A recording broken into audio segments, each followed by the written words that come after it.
मैं हूं मनोज सोनी, आप देख रहे हैं न्यूज साधना न्यूज। प्रशासन की नाक के नीचे शहर के सबसे संवेदनशील और सुरक्षित क्षेत्र सर्किट हाउस पहाड़ पर खुलेआम अतिक्रमण का खेल चल रहा है।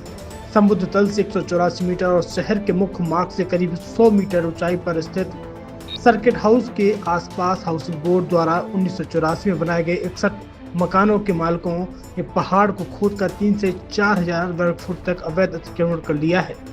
हैरानी की बात है कि यह अतिक्रमण उस क्षेत्र में हो रहा है जहां से रोजाना प्रशासनिक अधिकारी, जनप्रतिनिधि और वीआईपी गुजरते हैं और ठहरते हैं। बावजूद इसके कार्रवाई के नाम पर प्रशासन पूरी तरह मौन नजर आ रहा है।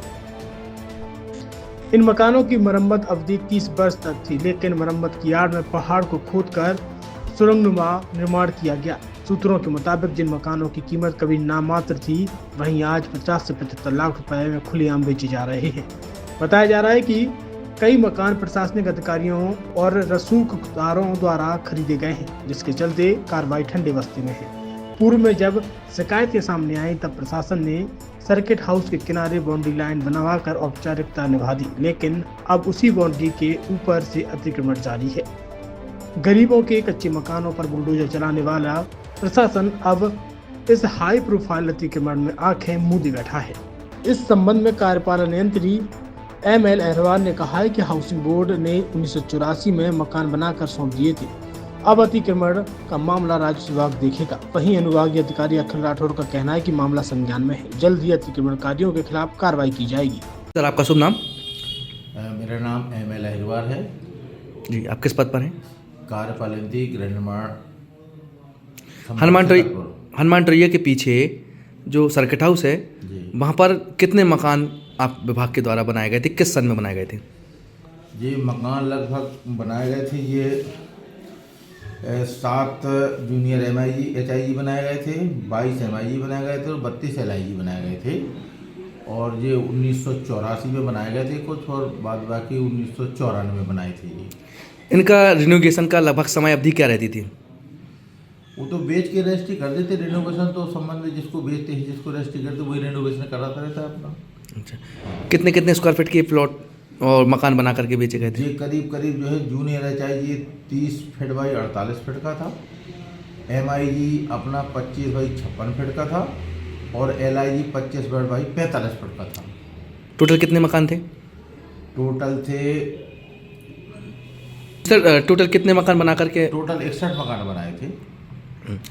अब वहाँ पर अतिक्रमण हो रहा है, लगभग बताया जा रहा है कि 4-4 हज़ार स्क्वायर फीट, 5-5 हज़ार स्क्वायर फीट तक के पीछे पहाड़ियाँ खोद के जा रही है। वो एक्चुअली जो हमारे पास अलॉटेड लैंड थी, उसी में हमने TNCP से लेआउट प्लान अनुमोदित करा के और बाकायदा प्लानिंग के तहत हमने उनको जो एक निश्चित एरिया जिसको LIG EWS और MIG बोलते हैं, वो उसको रजिस्ट्री करा के विक्रय किए थे।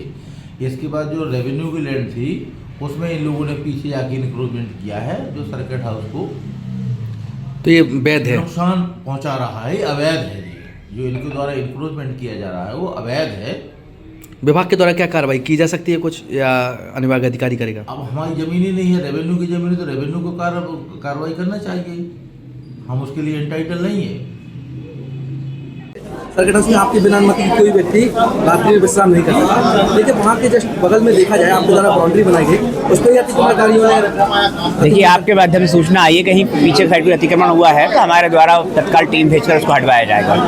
सर, उन लोगों को जो प्लॉट अलॉट किए गए थे, मकान बना करके अलॉट किए गए थे, यदि वो अतिक्रमण कर रहे हैं, अभी भी काम चल रहा है। देखिए, अगर जो भी उनको अलॉटमेंट है या जो भी उनको पट्टा मिला हुआ है, पट्टे की एक एरिया होता है, उस एरिया के बाहर अगर वो अतिक्रमण करेंगे तो उसको सख्ती से हटाया जाएगा।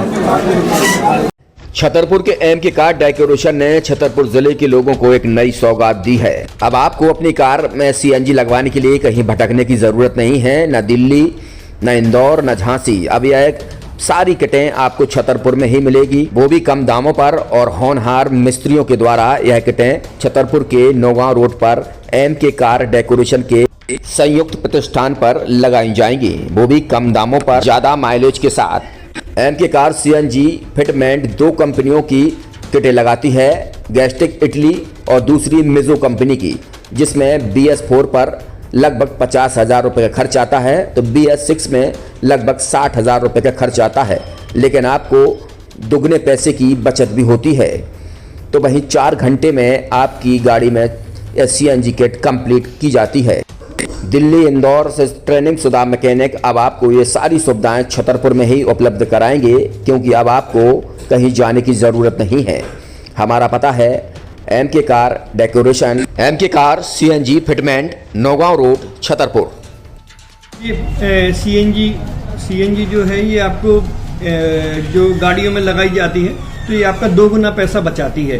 2 गुना पैसा बचाने का उसका ये रहता है कि CNG का जो रेट है ना अभी वर्तमान में अपने छतरपुर में समथिंग 80 रुपये किलो चल रही है और वो 1.5 गुना एवरेज देती है। जैसे आपकी गाड़ी कोई भी गाड़ी 20 का एवरेज दे रही है तो उसको अगर आप CNG लगवाएंगे तो उसका एवरेज 30 का हो जाएगा। जो 110 रुपए की पेट्रोल में आपकी 20 किलोमीटर चल रही थी, फिर वो 80 रुपए में आपकी गाड़ी 30 किलोमीटर चलेगी। तो यहाँ पेट्रोल की रेट भी डीजल के अपने CNG के रेट भी अपने कम हो जाते हैं और माइलेज भी गाड़ी का बढ़ जाता है। और क्या क्या नई नई चीज़ें आई हैं? इसमें ITO अप्रूव्ड किट लगाई जाती है और भारत सरकार जो कि है इस CNG को प्रमोट कर रही है। और इसमें मुख्य योगदान जो अगर इसमें देखा जाए ना कि आपका जो पॉल्यूशन होता है ना, लो पॉल्यूशन रहता है और ये वेस्टेज जो कचरा होता है इससे ये CNG बनाई जाती है।